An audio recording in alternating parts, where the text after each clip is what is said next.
ഇങ്ങോട്ട് വന്നേ പറയാളിയാ കണ്ടോ? 3 വിദ്യാർത്ഥികളെ പമ്പയാറ്റിൽ കല്ലെറിഞ്ഞു കൊന്നു CPM-ന്റെ ആളുകൾ. അന്ന് ആ കാര്യം ചോദിക്കാൻ വേണ്ടി യശശരീരനായിട്ടുള്ള TM ജേക്കബ് നിയമസഭയിൽ എഴുന്നേറ്റ് വന്നു. നിയമസഭയിൽ എഴുന്നേറ്റ് വന്നിട്ട് ഇത് ശരിയല്ല എന്ന് പറഞ്ഞപ്പം ബഹുമാനപ്പെട്ട അന്നത്തെ മുഖ്യമന്ത്രി A.K. നായനാർ പറഞ്ഞത് ഇത് നിങ്ങളുടെ മക്കളല്ലല്ലോ, ഇത് BJP-യുടെ മക്കളല്ലേ എന്നാണ്. ഇതിനർത്ഥം എന്താ? BJP-യുടെ ആരെയും തല്ലാം, കൊല്ലാം, ചവിട്ടി താഴ്ത്താം ചോദിക്കണ്ട എന്നാണോ? എനിക്കിതാ എൻ്റെ നിങ്ങളുടെ മുമ്പിലിരിക്കുന്ന ഞാൻ CPM-ന്റെ പ്രഹരമേറ്റ് എൻ്റെ കയ്യും കാലും ഒക്കെ തല്ലി ഓടിച്ചത് കേരളവർമ്മ കോളേജിൽ. ഞാൻ തിരിച്ചു ചെയ്തിട്ടില്ല. അന്ന് തിരിച്ചു ചെയ്യാവുന്ന എല്ലാ ശക്തിയുമുണ്ട്, പക്ഷെ ഒരിക്കലും തിരിച്ചു ചെയ്തിട്ടില്ല. പെട്ടെന്ന് മനസ്സിലാക്കിയെടുക്കാനുള്ള ബുദ്ധി അതിനുണ്ടോടാ. ഈ ശ്രീറാംവിളി സഹിക്കുന്നില്ലെങ്കിൽ അടൂർ ഗോപാലകൃഷ്ണൻ പേരുമാറ്റി അന്യഗ്രഹങ്ങളിൽ ജീവിക്കാൻ പോകുന്നതാണ് നല്ലത്. കൃഷ്ണനും രാമനും ഒന്നാണ്, പര്യായ പദങ്ങളാണ്. ഇത് രാമായണ മാസമാണ്. ഇന്ത്യയിലും അയൽ രാജ്യങ്ങളിലും ജയ് ശ്രീറാംവിളി എന്നും ഉയരും, എപ്പോഴും ഉയരും. കേൾക്കാൻ പറ്റില്ലെങ്കിൽ ശ്രീഹരിക്കോട്ടയിൽ പേര് രജിസ്റ്റർ ചെയ്ത് ചന്ദ്രനിലേക്ക് പോകാം. ഇന്ത്യയിൽ ജയ് ശ്രീറാം മുഴക്കാൻ തന്നെയാണ് ജനങ്ങൾ വോട്ട് ചെയ്തത്. ആണോ? അപ്പൊ നിങ്ങൾക്ക് ഓർമ്മയില്ലേ? ഇല്ല, പോയിട്ട് 2 കൂടി ആയിരിക്കും, അപ്പൊ ഓർമ്മ വരും കേട്ടോ. ജയ് ശ്രീറാം എന്നുള്ളത് തീർച്ചയായിട്ടും ഇന്ത്യയിലെ ജനങ്ങളുടെ വികാരത്തിൻ്റെ ഭാഗമാണ്. ജയ് ശ്രീറാം എന്ന് പറഞ്ഞുകൊണ്ട് രാമക്ഷേത്രത്തിൻ്റെ നിർമ്മാണം മാനിഫെസ്റ്റോയിൽ ഉയർത്തിക്കൊണ്ട് തന്നെയാണ് ഭാരതീയ ജനതാ പാർട്ടി തെരഞ്ഞെടുപ്പിനെ നേരിട്ടത്. അപ്പോൾ ജയ് ശ്രീറാം എന്നുള്ളത് ഭാരതത്തിലെ ഒരു ദേശീയതയുടെ ഒരു വികാര ശബ്ദമാണ്. അതിനെ ഈശ്വരീയമായ സങ്കല്പത്തിൽ കാണാം, അതിനെ ദേശീയമായി കാണാം, അതിനെ സാംസ്കാരിക ദേശീയതയിൽ കാണാം. ഞാനതിനെ സാംസ്കാരിക ദേശീയതയിൽ കാണുന്ന ആളാണ്. അതുകൊണ്ട് ആ സാംസ്കാരിക ദേശീയതയ്ക്ക് കിട്ടിയിട്ടുള്ള വോട്ടാണ്. ജയ് ശ്രീറാം തന്നെ വേണോ? അലൈക്കും അസ്ലാം എന്നോ അലൈക്കും അസ്ലാം എന്നോ ഒക്കെ പറഞ്ഞാലും നടക്കില്ലേ? ഞാൻ അതിനെക്കുറിച്ചല്ലോ ചർച്ച ജയ് ശ്രീറാമാണല്ലോ. പക്ഷെ ജയ് ശ്രീറാം എന്ന് തന്നെ പറയണമെന്നില്ലല്ലോ. ജയ് ശ്രീരാമിനെ കുറിച്ചാണ് ചർച്ച വന്നത്. ജയ് ശ്രീറാം വിളി കൊലവിളിയാണെന്നാണല്ലോ പറഞ്ഞത്, മറ്റേതല്ല പറഞ്ഞത്. അതാണ് പറഞ്ഞെങ്കിൽ അത് പറയാമായിരുന്നു. ബഹുമാനപ്പെട്ട അടൂർ ഗോപാലകൃഷ്ണൻ ജയ് ശ്രീറാം വിളി ഒരു കൊലവിളിയായി മാറുന്നു എന്ന് പറഞ്ഞു. ശരിയല്ലേ? അവിടെ ഒരു പ്രശ്നമുണ്ട്. ശരിയല്ലെന്ന് ചോദിച്ചാൽ ശരിയല്ല. ജയ് ശ്രീറാം വിളിയുമായി ബന്ധപ്പെട്ടൊരു കൊലപാതകം കേരളത്തിൽ നടന്നിട്ടുണ്ടോ? ഉത്തർപ്രദേശിലുണ്ട്. ഞാൻ പറയാം. ബീഹാറിലുണ്ട്. ഞാൻ പറയാം. ജയ് ശ്രീറാം വിളിയുമായി ബന്ധപ്പെട്ട് ഒരു കൊലപാതകവും ഇന്ത്യയിൽ എവിടെയും നടന്നിട്ടില്ല. ഒരു കൊലപാതകവും നടന്നിട്ടില്ല. പത്രക്കാർ ഒരു പക്ഷെ വ്യാഖ്യാനിച്ചിട്ടുണ്ടാവാം. ജയ് ശ്രീറാം വിളിയുടെ ഒരു രാഷ്ട്രീയമായ ഒരു പൊളിറ്റിക്കൽ പോളിറ്റി അതിനടുത്ത് ഡെവലപ്പ് ചെയ്ത് വരുന്നത് മമതാ ബാനർജിയുടെ ബംഗാളിലാണ്. ജയ് ശ്രീറാം വിളിച്ചപ്പോൾ മമത വണ്ടി നിർത്തി ജയ് ശ്രീറാം വിളിച്ചവരെ ജയിലിലടച്ചു. അങ്ങനെയാണ് ജയ് ശ്രീറാം വിളി ഒരു പൊളിറ്റിക്കൽ സ്ലോഗനായിട്ട് ഡെവലപ്പ് ചെയ്ത് വരുന്നത്. ജയ് ശ്രീറാം വിളിയുടെ പേരിൽ ഇന്ത്യയിൽ ഒരു സ്ഥലത്തും കൊലയുണ്ടായിട്ടില്ല. ഉത്തർപ്രദേശിലൊക്കെ മറ്റു പലതരത്തിലുള്ള കൊലപാതകങ്ങൾ ഉണ്ടായിട്ടുണ്ടാവാം. ചിലപ്പം ബീഫിന്റെ പേരിലുണ്ടായിട്ടുണ്ടാവാം, ചിലപ്പം വേറെ ഏതെങ്കിലും തരത്തിലുണ്ടായിട്ടുണ്ടാവാം. ബീഹാറിൽ 14 വയസ്സുകാരനെ മണ്ണെണ്ണ ഒഴിച്ചു. അതെ, അത് പിറ്റേ ദിവസം വന്നല്ലോ പത്രത്തിൽ. അത് ഇതുമായിട്ട് ബന്ധമില്ലെന്ന്. കമാലുദ്ദീൻ തന്നെയാണ് എന്ന സൂചനയാണത്. അങ്ങനെ വ്യാഖ്യാനിക്കുന്ന കമാലുദ്ദീൻ ആണ് അത് എന്ന സൂചനയാണ്. അല്ല, വ്യാഖ്യാനിക്കുന്നവർക്ക് വ്യാഖ്യാനിക്കാം. പക്ഷെ കമൽ എന്ന കമാലുദ്ദീനെ ഞാൻ കൃത്യം പറഞ്ഞെന്ന് മാത്രം. അല്ലെങ്കിൽ കമലഹാസനാണെന്ന് തെറ്റിദ്ധരിച്ചാലോ? അതുകൊണ്ട് കഥ ഇനിയാണ് ആരംഭിക്കുന്നത്. അദ്ദേഹം ബഹുമാനപ്പെട്ട പ്രധാനമന്ത്രിയെ നരാധമൻ എന്ന് വിളിച്ചു. കേരളം ചർച്ച ചെയ്തില്ലല്ലോ. വേറൊരാൾ ബഹുമാനപ്പെട്ട പ്രധാനമന്ത്രിയെ കൊലയാളി എന്ന് വിളിച്ചു. കേരളം ചർച്ച ചെയ്തില്ലല്ലോ. ഒരു ചാനലും അത് ആ രീതിയിൽ ചർച്ച ചെയ്തില്ല. ശരിയല്ല, പ്രധാനമന്ത്രി അങ്ങനെ വിളിക്കാൻ പാടില്ല. ഒരു ബുദ്ധിജീവിയും പറഞ്ഞില്ലല്ലോ. അപ്പം അതെന്താ കാരണം? ചാഞ്ഞു കിടക്കുന്ന മരമായതുകൊണ്ട് എന്തും പറയാമെന്ന. പണ്ട് 3 വിദ്യാർത്ഥികളെ പമ്പയാറ്റിൽ കല്ലെറിഞ്ഞു കൊന്നു CPM-ന്റെ ആളുകൾ. അന്ന് ആ കാര്യം ചോദിക്കാൻ വേണ്ടി യശശരീരനായിട്ടുള്ള TM ജേക്കബ് നിയമസഭയിൽ എഴുന്നേറ്റ് വന്നു. നിയമസഭയിൽ എഴുന്നേറ്റ് വന്നിട്ട് ഇത് ശരിയല്ല എന്ന് പറഞ്ഞപ്പം ബഹുമാനപ്പെട്ട അന്നത്തെ മുഖ്യമന്ത്രി A.K. നായനാർ പറഞ്ഞത് ഇത് നിങ്ങളുടെ മക്കളല്ലല്ലോ, ഇത് BJP-യുടെ മക്കളല്ലേ എന്നാണ്. ഇതിനർത്ഥം എന്താ? BJP-യുടെ ആരെയും തല്ലാം, കൊല്ലാം, ചവിട്ടി താഴ്ത്താം ചോദിക്കണ്ട എന്നാണോ? എനിക്കിതാ എൻ്റെ നിങ്ങളുടെ മുമ്പിലിരിക്കുന്ന ഞാൻ CPM-ന്റെ പ്രഹരമേറ്റ് എൻ്റെ കയ്യും കാലും ഒക്കെ തല്ലി ഓടിച്ചത് കേരളവർമ്മ കോളേജിൽ. ഞാൻ തിരിച്ചു ചെയ്തിട്ടില്ല. അന്ന് തിരിച്ചു ചെയ്യാവുന്ന എല്ലാ ശക്തിയുമുണ്ട്, പക്ഷെ ഒരിക്കലും തിരിച്ചു ചെയ്തിട്ടില്ല. അപ്പോൾ ചാഞ്ഞു കിടക്കുന്ന മരമാണ് എന്ന് പറഞ്ഞ് ഓടിക്കയറരുത്. അപ്പം ചില കാര്യങ്ങളോട് പ്രതികരിക്കേണ്ടി വരും. ഇവിടെ അത് കൊട്ടിക്കൊണ്ടിരിക്കേണ്ട ആവശ്യമില്ല. ഉള്ള കാര്യം തുറന്ന് പറയുന്നതിന് ആരെയും പേടിക്കണ്ട. കേരളത്തിൽ സംഘപരിവാർ പ്രസ്ഥാനങ്ങളെ തകർത്തുകൊണ്ട് അല്ലെങ്കിൽ സംഘപരിവാർ പ്രസ്ഥാനങ്ങളെ കേരളത്തിൽ ഇല്ലായ്മ ചെയ്തിട്ട് യഥേഷ്ടം ഇന്ത്യയിൽ സഞ്ചരിക്കാം എന്ന് പിണറായി വിജയൻ വിചാരിക്കുകയാണെങ്കിൽ അതിൽ വ്യാമോഹമാണ്. കാലുകുത്തിക്കൂല ഞങ്ങൾ, അതിനകത്ത് ഒരു കോംപ്രമൈസും ഇല്ല. എന്നുവെച്ചാൽ പിണറായി വിജയൻ മാത്രമല്ല, സീതാറാം യെച്ചൂരിക്കും ഡൽഹി കഴിയാൻ പറ്റാത്ത അവസ്ഥ ഉണ്ടാക്കും. അങ്ങ് നേരത്തെ പറഞ്ഞല്ലോ, തിരിച്ചാരെയും തല്ലിയിട്ടില്ല, അടിച്ചിട്ടില്ല. പക്ഷെ പിണറായി വിജയനെയും സീതാറാം യെച്ചൂരിയും ഇന്ത്യയിൽ ഒരിടത്തും കാലുകുത്താൻ അങ്ങ് അനുവദിക്കില്ല എന്ന് പറഞ്ഞതിലുമുണ്ട് ആക്രമണ സ്വഭാവം, ഒരു ഹിംസാത്മകത. അച്ഛനും വീട്ടിനും വേണ്ടാത്ത കുറെ പിശാശുക്കൾ ഉണ്ട് ഇവിടെ. എന്തോരം ആൾക്കാർ തൃശ്ശൂർ പൂരം കാണാൻ പോണു, വെടിക്കെട്ട് അപകടത്തിൽ ചാവണു. യോഗം വേണ്ടേ? ഇവനൊക്കെ ആനെ കൊണ്ട് വേണം ചവിട്ടിക്കാൻ. അല്ല, അതിനകത്ത് നിങ്ങൾ അതിൻ്റെ വ്യാഖ്യാനത്തിൻ്റെ തകരാറാണ്. സംഘപരിവാർ പ്രസ്ഥാനങ്ങളെ കേരളത്തിൽ യഥേഷ്ടം കേരളത്തിൽ ഇല്ലാതാക്കി. അത് സംസാരിക്കുന്ന ആ പത്രസമ്മേളനത്തിൻ്റെ തലേദിവസമാണ് ബഹുമാനപ്പെട്ട പിണറായി വിജയൻ്റെ വീടിന് തൊട്ടടുത്ത് അച്ഛനെ കൊന്ന് അച്ഛൻ നഷ്ടപ്പെട്ട് വളർന്നു വന്ന ഒരു ചെറുപ്പക്കാരൻ 10 വയസ്സുള്ളപ്പോൾ പിണറായി വിജയനും അദ്ദേഹത്തിൻ്റെ പാർട്ടിയും ചേർന്ന് അച്ഛനെ കൊന്നു. ആ 10 വയസ്സുകാരനെ അമ്മ തോളിലേറ്റി മടിയിലിരുത്തി, അച്ഛൻ പോയാലും നീയുണ്ടല്ലോ മകനെ എന്ന് പറഞ്ഞ് അവനെ മാറോടണച്ച് വളർത്തിക്കൊണ്ടുവന്ന് 26-28 വയസ്സായപ്പോൾ അച്ഛനെ കൊന്ന അതേപോലെ ആ മകനെയും കൊല്ലുമ്പോൾ ആ അമ്മയുടെ ദുഃഖം കേരളം ചർച്ച ചെയ്തോ? ആ അമ്മയുടെ ദുഃഖം എൻ്റെ ഹൃദയത്തെ മഥിച്ചു. അത് സ്വാഭാവികമാണ്. ആ ദുഃഖം ഒരുപക്ഷെ ഒന്ന് ഗൗരവമായിട്ടോ അല്ലെങ്കിൽ കുറച്ച് മാനസികമായ ആ ഒരു പിരിമുറുക്കത്തിൻ്റെ ഭാഗമായിട്ട് ശക്തമായ ഒരു ഭാഷയിൽ സംസാരിച്ചിട്ടുണ്ട്. അവിടെ പറഞ്ഞ പോയിന്റ് ഉണ്ട്, ഇല്ലാതാക്കാൻ ശ്രമിച്ചാൽ നാച്ചുറലാണ്. ഇല്ലാതാക്കാൻ ശ്രമിച്ചാൽ ഇന്ത്യ മുഴുവനും സമരങ്ങളുണ്ടാവും, ഇന്ത്യ മുഴുവനും പ്രക്ഷോഭം ഉണ്ടാവും, കാലുകുത്താൻ അനുവദിക്കില്ല. അതൊക്കെ ആ ഒരു കോണ്ടസ്റ്റിലാണ്. പക്ഷെ ഒന്നും സംഭവിച്ചില്ല. ഞങ്ങൾ ഉരുപ്പിടിച്ച കത്തിക്ക് മുൻപിലൂടെ പിണറായി വിജയൻ അവിടെ എത്തി. അതിനകത്ത് ആ കോണ്ടസ്റ്റ് നിങ്ങൾ മനസ്സിലാക്കൂ. അത് തുടർന്നാൽ, ഈ കൊലപാതക പരമ്പര തുടർന്ന് ഇന്ത്യയിൽ മുഴുവൻ കേരളത്തിൽ മുഴുവനും ഇങ്ങനെ ആക്രമണം നടത്തി എല്ലാവരെയും കൊല്ലാൻ തീരുമാനിച്ചാൽ എന്നതാണ് അവിടുത്തെ പ്രശ്നം. കേരളത്തിൽ ഏറ്റവും കൂടുതൽ ആളുകൾ കൊല ചെയ്യപ്പെട്ടത് ഏത് പാർട്ടിയുടേതാണ്? കേരളത്തിൽ ഏറ്റവും കൂടുതൽ ആളുകൾ കൊല ചെയ്യപ്പെട്ടത് പല പാർട്ടികളുമായി ബന്ധപ്പെട്ട് ആ ചോദ്യത്തിന് തിരിച്ചൊരു ചോദ്യമുണ്ട്. ഇല്ല, എന്റെ ചോദ്യത്തിന്റെ ഉത്തരമായില്ല. ആ ചോദ്യത്തിന് ഉത്തരം ഒരുത്തരം താങ്കൾ ചോദിച്ച ചോദ്യത്തിന് ഉത്തരം പറയണമെങ്കിൽ തിരിച്ചൊരു ചോദ്യത്തിന് ഉത്തരം പറയേണ്ടി വരും. അതിപ്പോ ശരിയാക്കി തരാം. കേരളത്തിൽ ഏറ്റവും കൂടുതൽ അക്രമം നടത്തിയിട്ടുള്ള പാർട്ടി ഏതാ? അവരായിരിക്കും കൂടുതൽ കൊലപാതകത്തിൽപ്പെട്ടിട്ടുണ്ടാവുക. സ്വയം കുത്തിമരിച്ചതാണോ? സ്വയം കുത്തിമരിച്ചതല്ല, ഏറ്റവും കൂടുതൽ എല്ലാ പാർട്ടികളുമായിട്ടും അക്രമം നടത്തി, എല്ലാ പാർട്ടികളുമായിട്ടും സംഘർഷമുണ്ടാക്കി, അവസാനം പാർട്ടികൾ ഇല്ലാതായപ്പം സ്വന്തം പാർട്ടിക്കാരുമായിട്ടും സംഘർഷം ഉണ്ടാക്കി ആളുകളെ കൊല്ലുന്നത് അല്ലെങ്കിൽ അക്രമം നടത്തിയത് ഏത് പാർട്ടിയാണ്?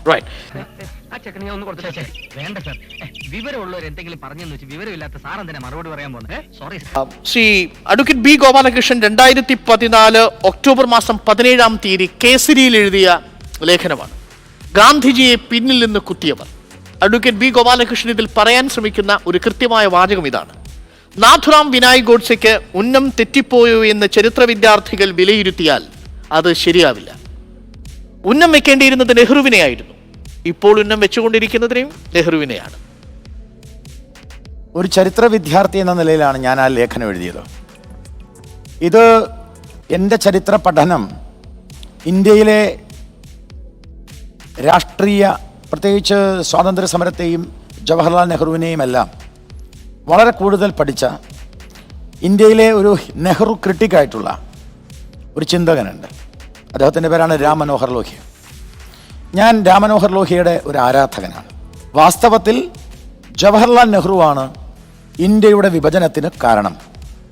നാഥുറാം വിനായക ഗോഡ്സെ, ഞാൻ ഗോഡ്സെയെ ന്യായീകരിക്കാനോ ഗോഡ്സെ ചെയ്തത് ശരിയാണെന്നോ ഒരിക്കലും ഞാൻ പറയില്ല.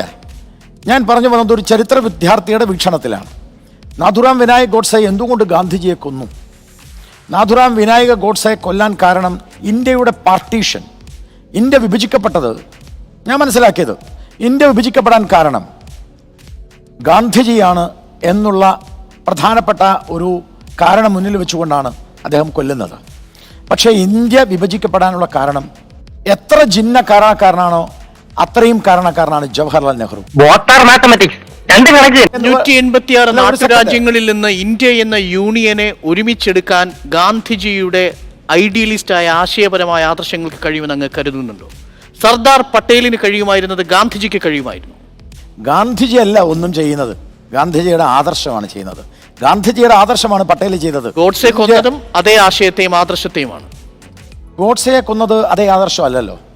ഗോഡ്സെയെ കൊന്നത് അയാളൊരു ഒരു ഒരു ഫെനാറ്റിക്കായിരുന്നു. അയാളൊരു RSS ആയിരുന്നു.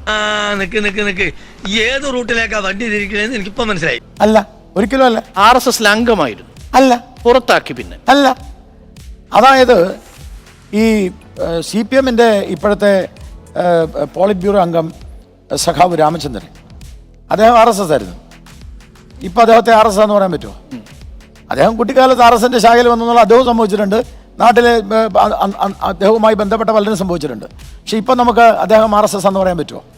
ഗോഡ്സെ RSS എന്ന് പറഞ്ഞാൽ അദ്ദേഹം RSS എന്ന് പറയേണ്ടി വരും. ചെറിയ വട കൊടുത്ത് വലിയ വട വാങ്ങിച്ചു. ഗോഡ്സെ പ്രജ്ഞാ സിംഗ് ഠാക്കൂറിനെ സംബന്ധിച്ച് ആരാധ്യ പുരുഷനാണ് ഗോഡ്സെ. അല്ലാതെ ഈ പ്രജ്ഞാ സിംഗ് ഠാക്കൂർ മാത്രമല്ല, പലർക്കും ആരാധ്യ പുരുഷനാവാം, അതെനിക്കറിയില്ല. വിചാരധാരയുടെ ആഭ്യന്തര ശത്രുക്കളിൽ പറയുന്ന 3 ആഭ്യന്തര ശത്രുക്കളിൽ ഒന്നിനെ ഗാന്ധിജി ചേർത്തു പിടിച്ചില്ലേ അവസാന നിമിഷം വരെ? മരണം പോലും അതിനുവേണ്ടിയായിരുന്നില്ലേ? താങ്കൾ ഇപ്പോൾ വിചാരധാരയെക്കുറിച്ച് പറഞ്ഞു. വിചാരധാര എന്ന് പറയുന്നത് പാർട്ടീഷന് മുമ്പ് അടക്കമുള്ള പ്രസംഗങ്ങളാണ്. മുസ്ലിം വിരുദ്ധമാണ് RSS എന്ന താങ്കളുടെ കാഴ്ചപ്പാടിൽ നിന്നാണ് ഈ ചോദ്യങ്ങളെല്ലാം ഉയരുന്നത്. ഒരിക്കലും RSS ഒരു മുസ്ലിം വിരുദ്ധമല്ല. RSS-ന് മതമില്ല. RSS-നുള്ളത് സംസ്കാരമാണ്. ഒരു സാംസ്കാരിക ദേശീയതയുടെ ഭൂമികയിൽ നിന്നുകൊണ്ടാണ് RSS പടുത്തുയർത്തിയിരിക്കുന്നത്. അത് നാഗാലാൻഡ് ഉണ്ടോ? ഞാനൊന്ന് പറഞ്ഞോട്ടെ, നാഗാലാൻഡ് മാത്രമല്ലല്ലോ, അഖണ്ഡ ഭാരതമാണ്. POK വരെയുണ്ട്. ഗംഗയുടെ കൈവഴി എത്താത്ത തമിഴ്നാടുണ്ട്, ഗംഗയുടെ കൈവഴി എത്താത്ത ശ്രീനഗറുണ്ട്, ഷോപ്പിയാനുണ്ട്, ഗംഗയുടെ കൈവഴി എത്താത്ത തവാങ്ങും അരുണാചൽ പ്രദേശുമുണ്ട്. ഇവിടെയൊക്കെ ഗംഗയുടെ കൈവഴി എത്താത്ത സിന്ധുവിന്റെ കൈവഴികൾ എത്താത്ത എത്രയോ ദേശങ്ങൾ. താങ്കൾ പറഞ്ഞതിൽ ഒറ്റ കാര്യം പറയാം. ഗംഗയുടെ കൈവഴി എത്താത്ത ലങ്കയിൽ ഒരു വിഭീഷണുണ്ട്. അത് അങ്ങ് സൗകര്യപൂർവ്വം മറന്നുപോയി. രാമനെ പ്രാർത്ഥിക്കുന്ന വിഭീഷണുണ്ട്. ഈ ആസേതു ഹിമാചലം അടക മുതൽ കട്ടക്ക് വരെ, കച്ച് മുതൽ കാമേശ്വരം വരെ, കന്യാകുമാരി മുതൽ ഹിമാലയം വരെയുള്ള മുഴുവൻ പ്രദേശവും ബ്രിട്ടീഷുകാരുടെ റെയിൽവേ ട്രാക്കിൽ കൂടിയല്ല ഒന്നായത്. അങ്ങനെയാണെങ്കിൽ ശങ്കരാചാര്യർ 4 മഠങ്ങൾ സ്ഥാപിക്കേണ്ട ആവശ്യമില്ല. സിറിൽ റാഡ്ക്ലിഫിന്റെ പേനയിലൂടെയാണ്. അങ്ങനെ ചിന്തിക്കുന്നവർക്ക് അങ്ങനെ ചിന്തിക്കാം. അതാണ് ഭൂമിശാസ്ത്രം, രാഷ്ട്രീയവും. ആ രാഷ്ട്രീയമാണ് മാറ്റേണ്ടത്. ഭരണഘടന നിലവിൽ വന്നതിന് മുൻപ് ഒരു ഇന്ത്യ ഇല്ല. ഇന്ത്യൻ ഭരണഘടന നിലവിൽ വരുന്നതിന് മുമ്പ് ഒരു ഇന്ത്യ ഉണ്ട്. ആ ഇന്ത്യയാണ് ശങ്കരാചാര്യർ കണ്ട ഇന്ത്യ. ഭാരതവർഷത്തെ കുറിച്ചായിരിക്കും അങ്ങ് പറയുന്നത്. ഇന്ത്യ എന്ന് പറയുന്നത് ഒരു പൊളിറ്റിക്കൽ എൻറ്റിറ്റി. ഇന്ത്യ എന്ന് പറയുന്നത് എന്നുണ്ടായതാ? ജനുവരി മാസം 26-ാം തീയതി. താങ്കൾ ആ പേരിനെ കാണുന്നു, ഞാൻ ആ പേരിനെ അല്ല, ആ പേരിൽ ഉൾക്കൊള്ളുന്ന ചൈതന്യത്തെ കാണുന്നു. അതാണ് വ്യത്യാസം. മനസ്സിലായി. എടാ നാറി, നിനക്ക് നാണമുണ്ടോ? ആൾവാറിൽ ആളുകൾ തല്ലിക്കുന്ന പെർലൂഖാനിലാ ചൈതന്യം. സാർ, ഇന്ത്യ പശുയിറച്ചി കഴിച്ചു എന്നതിന്റെ പേരിൽ ആളുകളെ തല്ലിക്കൊല്ലുന്ന രാജ്യമായി മാറിത്തീരുന്നു. അവിടെയാണ് എല്ലാ അഭിപ്രായ വ്യത്യാസങ്ങളും ആളുകളുടെ ഭാഗത്ത് ഉയർന്നു വരുന്നത്. ആ ഇന്ത്യയിലാണ് പെഹ്ലൂഖാനെ തല്ലിക്കൊന്നവരുടെ ക്യാമറ ദൃശ്യങ്ങൾ ഉണ്ടായിട്ടും 6 പേർ രാജസ്ഥാന്റെ കോടതിയിൽ നിന്ന് നിരുപാധികം ഇറങ്ങിപ്പോകുന്നത്. ആ ഇന്ത്യയിലാണ് വന്ദേമാതരം പാടിയതിന് വേദിയിലിരുന്ന ആൾക്ക് ചവിട്ട് കിട്ടിയത്, പാടിയ ആളെ ചവിട്ടിയത്. ആ ഇന്ത്യയിലാണ് ഞങ്ങൾക്ക് വീണ്ടും വേണം മതരാഷ്ട്രം എന്ന് പറഞ്ഞുകൊണ്ട് ആ ഇന്ത്യയാണ് വിഭജിച്ചത്. ആ ഇന്ത്യയിലാണ് എന്തിനാണ് ഞങ്ങൾ ഇന്ത്യയോട് ചേർന്നത്? ചേരേണ്ട ആവശ്യം ഉണ്ടായിരുന്നില്ല. വൈദ്യുതി ബന്ധവും ടെലിഫോൺ ബന്ധവും പത്രബന്ധവും വിച്ഛേദിക്കപ്പെട്ട ഒരു വിഭാഗം ജനത ഇന്ത്യയുടെ തലപ്പത്ത് തിലകക്കുറിയായി നിൽക്കുന്നത്. ആ തിലകക്കുറി എന്നേക്കുമായി നഷ്ടപ്പെട്ടു പോകാതെ ആ ജനതയ്ക്ക് ഇന്നല്ലെങ്കിൽ നാളെ യഥാർത്ഥ തിലകക്കുറി കൊടുക്കാൻ വേണ്ടിയാണത്. സോഷ്യലിസം സാമ്പത്തികമായ സിദ്ധാന്തമാണെങ്കിൽ ഈ കോർപ്പറേറ്റുകൾക്ക് ഡിസ്കൗണ്ട് കൊടുക്കുന്നത് ഗാന്ധിയൻ സോഷ്യലിസത്തിൽ വരുമോ?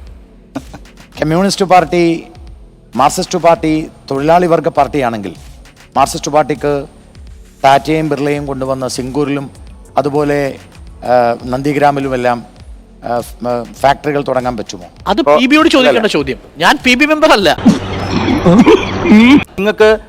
നിങ്ങൾ എതിർക്കുമെങ്കിലും ഗോഡ്സെ കൊന്ന ആള് RSS മെമ്പർ ആയിരുന്നു എന്നുള്ളത് ഒന്ന്. 2, അത് അദ്ദേഹത്തിന് തോക്ക് കൊടുക്കാൻ സഹായിച്ചത് VD സവർക്കർ ആണെന്ന് പറഞ്ഞൊരു ആശയം. ഈ മസ്കുലിൻ ദേശരാഷ്ട്രമാകാൻ ഗാന്ധിജി നമ്മളെ അനുവദിക്കില്ലാത്തത് കൊണ്ടാണ് RSS അവരെ കൊന്നുകളഞ്ഞെന്നുള്ള, RSS എന്ന് പറഞ്ഞാൽ RSS-ന്റെ പ്രവർത്തകൻ കൊന്നുകളഞ്ഞെന്നുള്ള ഒരു വലിയ അക്കാഡമിക് ലിറ്ററേച്ചർ താങ്കൾക്ക് വേണമെങ്കിൽ വിനയലാലിനെ പോലുള്ള ചരിത്രകാരന്മാരിൽ നിന്ന് കിട്ടും. അപ്പോൾ അതിനെ എങ്ങനെ ഗാന്ധിജി ഈ ഫെമിനിനിറ്റിയും മസ്കുലിനിറ്റിയും തമ്മിൽ ചേർന്ന് പോകും? ഒരിക്കലും അദ്ദേഹം നിങ്ങളുടെ കൂട്ടത്തിൽ മസ്കുലിനായിട്ട് ഒരിക്കൽ പോലും പ്രവർത്തിച്ചിട്ടില്ലാത്ത ആളാണ്. എന്തോ അലമ്പുണ്ടാക്കാൻ വന്നിരിക്കുക. അതെ, നാരായണിമംഗലം നാരായണൻ ആരാണെന്നാ നിന്റെ വിചാരം? അവൻ കലക്കാൻ പോണ കലക്ക്. താങ്കൾ ആകെ ഒരു ആശയക്കുഴപ്പത്തിലാണ്. ആശയക്കുഴപ്പമൊന്നുമില്ല. അല്ല, ഞാൻ പറഞ്ഞോട്ടെ, നമ്മൾ പറഞ്ഞപ്പോൾ ഞാൻ കേട്ടുള്ളൂ. താങ്കൾ ആകെ ഒരു ആശയക്കുഴപ്പത്തിലാണ്. താങ്കളുടെ വായന കുറച്ചുകൂടെ പൂർണ്ണമാക്കണമെന്ന് വിനീതമായി അഭ്യർത്ഥിക്കുന്നു. കാരണം RSS മാസ്കുലിനാണ്. RSS ആര് പറഞ്ഞു? ഇന്ത്യൻ ജനതയെ ഒറ്റ രാഷ്ട്രം, ഒരു ജനത, ഒരു സംസ്കാരം എന്ന കാഴ്ചപ്പാടിൽ ആ രീതിയിൽ ഏകീകരിപ്പിക്കാൻ ശ്രമിക്കുന്നത് എങ്ങനെ മസ്കുലിനാവും? അതിനെന്തിനാ യോഗ്യത? അതിനെന്തിനാ ദണ്ഡ്? എന്തിനാ? ഇവനെ തടയണ്ട, അയച്ചു വിട്ടേക്ക്. ഇവന് കിട്ടാനുള്ളത് നമ്മളായിട്ട് മുടക്കണ്ട. ഒന്ന് തീർത്തോട്ടെ, ബഹുമാനപ്പെട്ട അനുവദിക്കണം. അത് മസ്കുലിനല്ല, അത് കൾച്ചറലാണ്. കൾച്ചറലിനെ മസ്കുലിനാക്കി മാറ്റരുത്. നമ്പർ 1, കൾച്ചറൽ നാഷണലിസമാണ് RSS മുന്നോട്ട് വെക്കുന്ന കാഴ്ചപ്പാട്. അത് ഓരോരുത്തരുടെ വീക്ഷണമാണ്. താങ്കൾക്ക് വീക്ഷണം ആ രീതിയിലാവാം. കൾച്ചറൽ നാഷണലിസം ഒരിക്കലും അക്രമമോ അക്രമത്തിന്റെ അടിസ്ഥാനത്തിലോ പോവില്ല. എല്ലാ പ്രഭാതങ്ങളിലും ദണ്ഡ ചുഴറ്റി ഈ പറയുന്ന എക്സസൈസ് ചെയ്യേണ്ട ആവശ്യമില്ലല്ലോ. ദണ്ഡ ചുഴറ്റുന്നത് ശാരീരിക ക്ഷമതയുണ്ടാവണം ഈ നാട്ടിലെ ചെറുപ്പക്കാർക്ക്, സ്ത്രീക്കും, എല്ലാവർക്കും. അതുകൊണ്ടാണ് സ്ത്രീകളുടെ സംഘടന ഉണ്ടല്ലോ. എല്ലാവർക്കും ശാരീരിക ക്ഷമത. മാതൃകയാണോ രണ്ടിടത്തും? ഞാൻ ആ സ്ത്രീകളുടെ സംഘടന ഞാൻ പോയിട്ടില്ല, അതുകൊണ്ട് എനിക്കറിയില്ല അതിന്റെ സ്വഭാവം. ക്ഷമിക്കണം. വയനാട് എന്ന് പറഞ്ഞാൽ പാകിസ്ഥാനല്ല എന്ന് മനസ്സിലാക്കാനുള്ള സാമാന്യ ബുദ്ധിയുള്ള ആളാണ് പറയുന്നു. അല്ല, അപ്പൊ അങ്കിൾ തന്നെയാണ് പറഞ്ഞത്. സിംബലൈസ് ചെയ്യുന്നു. What it symbolizes and what it is amounting to എന്ന ചോദ്യം. അപ്പൊ താങ്കൾ ആദ്യം തന്നെ ഒരു സ്റ്റേറ്റ്മെന്റ് പിൻവലിക്കണം. കള്ളത്തരം പറഞ്ഞു എന്നുള്ളത് അത് കള്ളത്തരമല്ല. ഞാൻ പറഞ്ഞത് പാകിസ്ഥാൻ, വയനാട് പാകിസ്ഥാനാണെന്ന് അമിത്ഷാ പറഞ്ഞിട്ടില്ല. ഒന്നാമത്തെ കാര്യം ഇല്ല. വയനാട് പാകിസ്ഥാനാണെന്ന് പറഞ്ഞ ഏതെങ്കിലും ഒരു സ്റ്റേറ്റ്മെന്റ് നിങ്ങൾ എടുത്ത് കാണിക്കാം.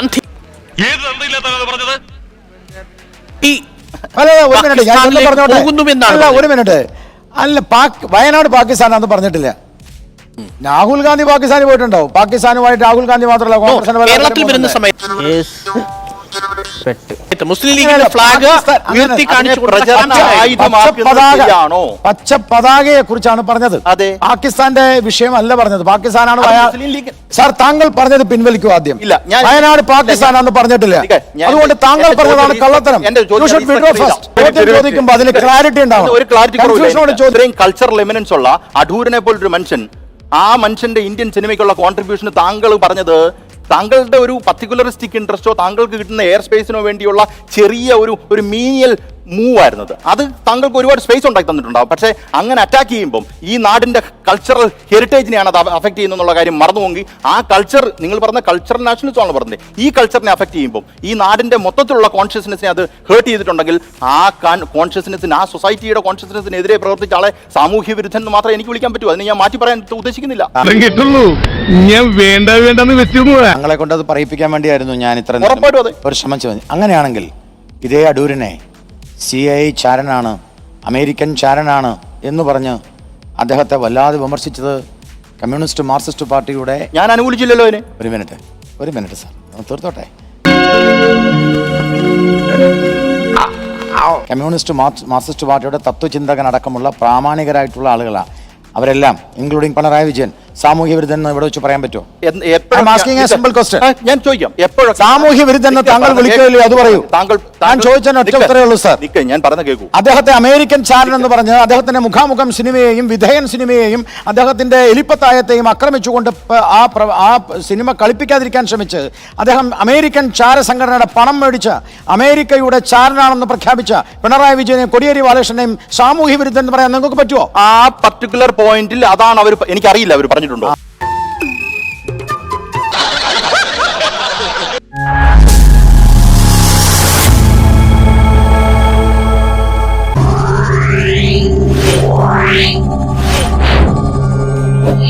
Wow.